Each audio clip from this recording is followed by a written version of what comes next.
নমস্কার, আপনারা দেখছেন কড়া খবর। এখন কড়া খবরে দেখুন, রিপোর্টার অ্যান্ড ফটোগ্রাফার্স অ্যাসোসিয়েশন আয়োজিত নবম সমাজ কল্যাণ রত্ন সম্মান 2026। প্রতি বছরের ন্যায় এবছরও সাংবাদিক ও চিত্র সাংবাদিকদের সংস্থা রিপোর্টার অ্যান্ড ফটোগ্রাফার্স অ্যাসোসিয়েশনের উদ্যোগে অনুষ্ঠিত হয়ে গেল নবম সমাজ কল্যাণ রত্ন সম্মান 2026। গতকাল অর্থাৎ 27শে মে কলকাতা প্রেস ক্লাবে আয়োজিত হয়েছিল নবম সমাজ কল্যাণ রত্ন সম্মানের। বিগত 8টি বছরের ন্যায় এবছরও নবম সমাজ কল্যাণ রত্ন সম্মানে ছিল চমক। এবার রিপোর্টার অ্যান্ড ফটোগ্রাফার্স অ্যাসোসিয়েশনের সঙ্গে সহযোগিতার হাত বাড়িয়ে এগিয়ে এসেছে অলোক ফাউন্ডেশন।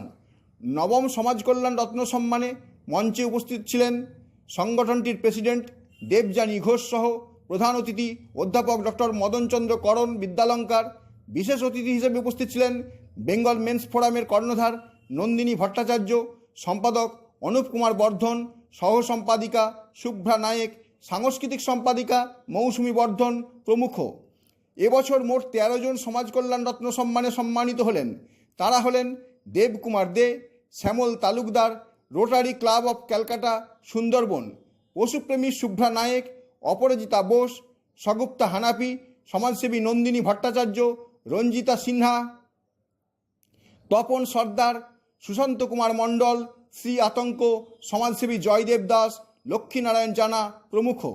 এছাড়াও এদিন এই উপলক্ষে উপস্থিত ছিলেন রিয়া দাস, গোপীনাথ ধর, অরূপ গুহ প্রমুখ। সমগ্র অনুষ্ঠানটির পরিকল্পনা ও পরিচালনায় ছিলেন সম্পাদক অনুপ কুমার বর্ধন, সহযোগিতায় সাংস্কৃতিক সম্পাদিকা মৌসুমী বর্ধন সহ সম্পাদিকা শুভ্রা নায়েক। এখন কড়া খবরে শুনুন নবম সমাজ কল্যাণ রত্ন সম্মানে উপস্থিত থেকে কি বললেন সংস্থার প্রেসিডেন্ট দেবযানী ঘোষ। সকলকে জানাই আমার আন্তরিক শুভেচ্ছা। আজকে যে এই নবম সমাজ কল্যাণ রত্ন সম্মান, এখানে 13 জন আজকে সমাজ রত্ন হিসেবে এসে তাদের পুরস্কার নেবেন। আপনাদের মনে হতে পারে 13 তো আনলাকি নাম্বার, তো 13 কেন বাছা হলো? আমার জন্ম 13-তে, সুতরাং 13 আমার কাছে অত্যন্ত লাকি নাম্বার। যাই হোক, সেইটা ছেড়ে এই যে সমাজ রত্ন, সমাজ কল্যাণ রত্ন সম্মান, এই 3টে শব্দ, সমাজ কল্যাণ রত্ন সম্মানটাকে এখন সরিয়ে রাখছি। সমাজ কল্যাণ রত্ন কিন্তু একটি অত্যন্ত গুরুত্বপূর্ণ কথা। যারা এই সম্মান পাচ্ছেন তার থেকেও যারা তাদেরকে বেছেছেন তারা অনেক কিছু মাথায় রেখে কিন্তু এই সমাজ রত্ন কল্যাণে বেছেছেন। আমরা জানি আকবরের যে রাজসভায় সেখানে নবরত্ন ছিলেন, তো সেই রকম আজকে 13 জন সমাজ কল্যাণ রত্ন আমাদের আজকে পুরস্কার নিতে আসবে। একটা কথা আমি বলবো যেটা সবাইকে সবার মনে রাখা উচিত, বিশেষ করে এই সমাজ কল্যাণ রত্নতে, ওয়ার্ক ইজ ওয়ার্শিপ, কর্মই ধর্ম, and honesty is the best policy. আমাদের বাইবেলে বলে যে আপনি যে কাজটা করছেন সেই কাজটার শেষ তাই শুধু ভালো হলে চলে না, কাজটা কি পন্থা দিয়ে করছেন সেইটাও কিন্তু বিশেষ গুরুত্বপূর্ণ। আপনি একটা ভালো কাজ করলেন কিন্তু এমন একটা পথ বাছলেন সেটা নট ফর অনেস্টি, তাহলে কিন্তু কাজের সেই মাহাত্ম্যটা থাকে না। তাই শুধু ভালো কাজ করলেই হবে না, নিজের মধ্যে সেই অনেস্টি, সেই কনফিডেন্স রাখতে হবে। প্রেসিডেন্ট দেবযানী ঘোষের কথা তো আমরা শুনলাম। এবার আমরা সরাসরি চলে যাব রিপোর্টার অ্যান্ড ফটোগ্রাফার্স অ্যাসোসিয়েশনের সম্পাদক অনুপ কুমার বর্ধনের কাছে। শুনব নবম সমাজ কল্যাণ রত্ন সম্মান প্রসঙ্গে কি বললেন তিনি। এইবার বিভাগ তো একটাই, সমাজ কল্যাণ। তাছাড়া যারা সমাজ কল্যাণ রয়েছে তার মধ্যে অনেকে অনেক কিছুর উপরে ক্যাটাগরিতে রয়েছে। তাই আমার মূল জিনিস হচ্ছে নবম সমাজ কল্যাণ রত্ন, এটাই পেয়েছে এবার সবাই, মানে মোট 13 জনকে পেয়েছি, ম্যাক্সিমাম মেয়েরা বেশি।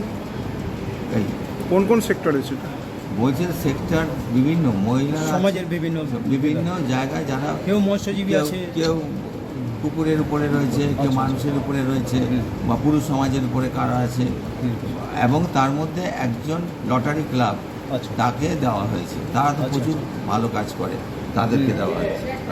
রিপোর্টার অ্যান্ড ফটোগ্রাফার্স অ্যাসোসিয়েশনের আগামী দিনের পরিকল্পনা কি? রিপোর্টার অ্যান্ড ফটোগ্রাফার অ্যাসোসিয়েশন আগামী দুটো পরিকল্পনা রয়েছে। একটা হচ্ছে আমার মেয়ের একটা প্রোগ্রাম আছে ভিভা 3, মানে গ্ল্যামারগুলো ফ্যাশনে, তার মধ্যে রিপোর্টার অ্যান্ড ফটোগ্রাফার পরোক্ষভাবে থাকে, এই একটা প্রোগ্রাম।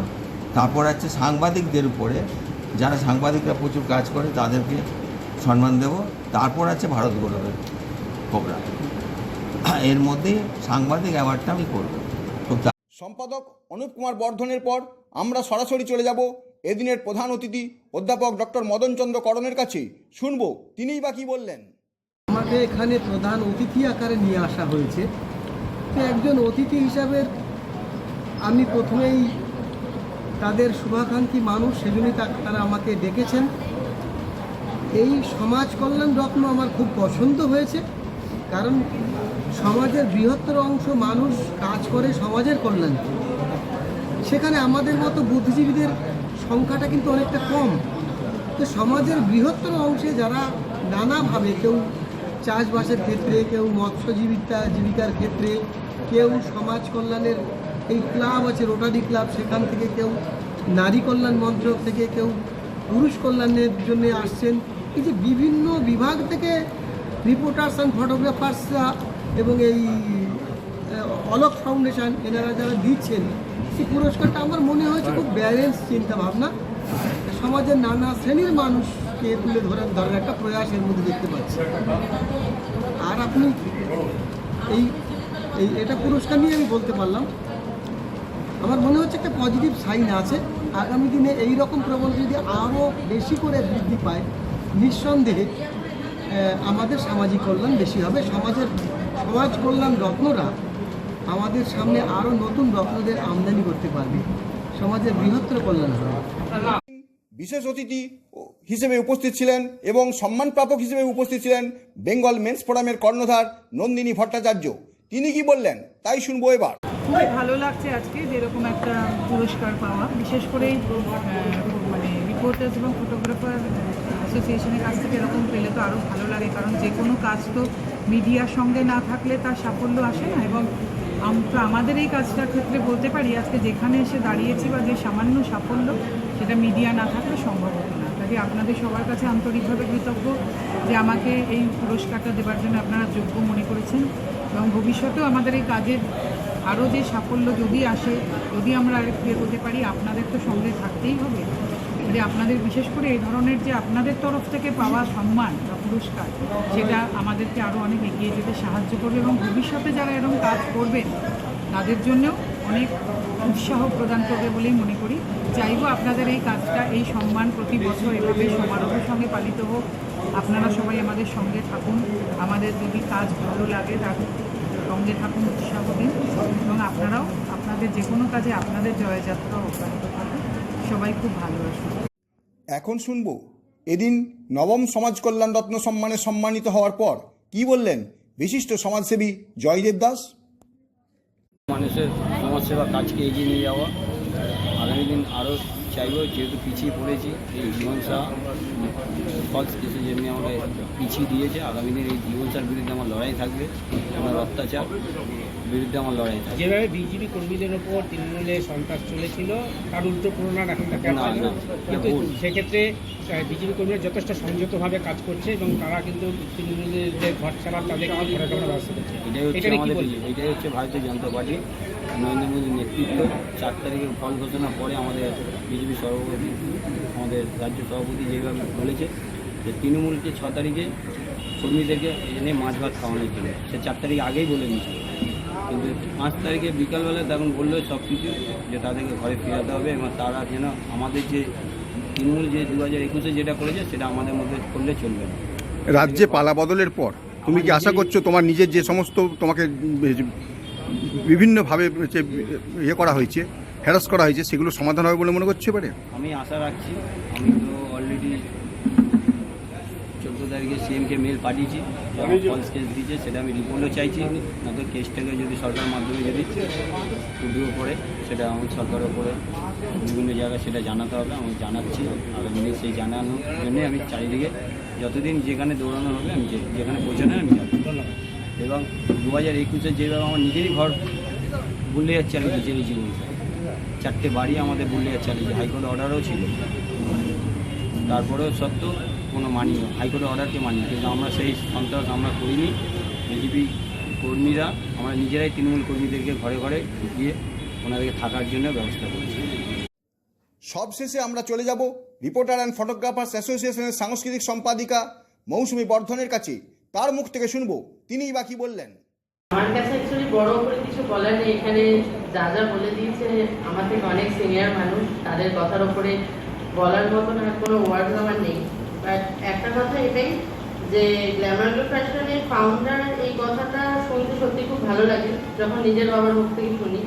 কারণ খুব একদম স্ক্র্যাচ থেকে তৈরি করা একটা অর্গানাইজেশন আমার ফাউন্ডেশন, যেটা গ্ল্যামার ফ্যাশন। আজকে এই নিয়ে 3 বছরে পদার্পণ করবে 28 জুলাইতে। আর আমরা 19 জুলাই হাইজেস্ট ফ্যাশন রিভার সিজন 3 আমি বিউটি প্যাজেন্ট আর রানওয়ে শোজ করাই। তার সঙ্গে আমার সেরা বাঙালিয়ানা সম্মানও হয়। সেরা বাঙালিয়ানা সম্মান এই বছর 2nd সিজনে দাঁড়াচ্ছে। তো আমরা আগের বছরও কিছু সেলিব্রিটি ফেসদেরকে অ্যাওয়ার্ডই করেছিলাম, এবছরও সেটা হবে। তো আশা করছি রিপোর্টার ফটোগ্রাফার প্রত্যেক বছরই অ্যাসোসিয়েট হিসেবে থাকে, এবারও থাকবে, যেহেতু রিপোর্টার ফটোগ্রাফার অ্যাসোসিয়েশনটা আমার প্রথম অ্যাসোসিয়েশন। তো যেখান থেকে আমার সব কিছু শুরু। তো থ্যাংক ইউ, আর thank you so much reporter photographer অ্যাসোসিয়েশনকে। কারণ আমি বিগত অনেকগুলো বছর ধরেই অ্যাজ আ কালচারাল সেক্রেটারি হিসাবে কাজ করছি। যতটা চেষ্টা করি হার্ড ওয়ার্কিংভাবে আমার যতটা সাপোর্ট দেওয়ার আমি করি, এবং পরবর্তীকালেও করবো। Thank you so much. আপনি কি আপনার খবর সরাসরি সম্প্রচার করতে চান অথবা আপনার এলাকার খবর দেখাতে চান? তাহলে যোগাযোগ করুন কৃষ্ণপ্রসাদ পাত্র, ফোন নম্বর 8622800252 অথবা 8282860856 এই নাম্বারে, অথবা অর্জুন সেন সিপিআরও, ফোন নম্বর 9433138840 এই নাম্বারে।